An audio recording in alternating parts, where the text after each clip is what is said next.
everyone, I am Jagchan B. Rabe from 1AB English A, and today we will talk about the beauty of math in nature.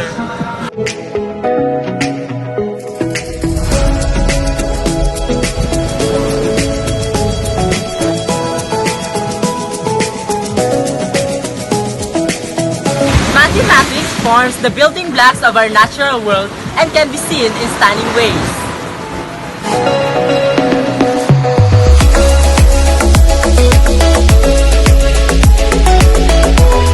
First up is a Fibonacci spiral.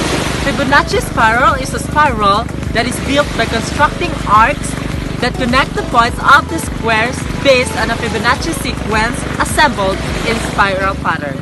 Example of a Fibonacci spiral is what you can see behind me, the wave.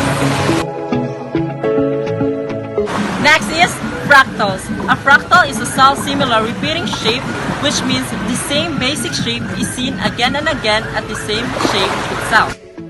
The leaves of the pine trees are example of a fractal because each leaves have the same shape.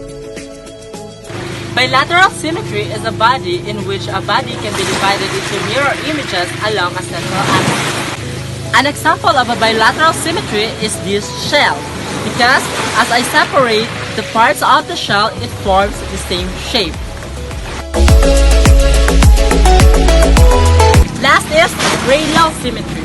Radial symmetry is a symmetrical arrangement of parts of an organism around a single main axis, so that the organism can be divided into similar halves containing the main axis. An example of this is a starfish, because when we divide the parts of the starfish containing its main axis, it will result to the same shapes.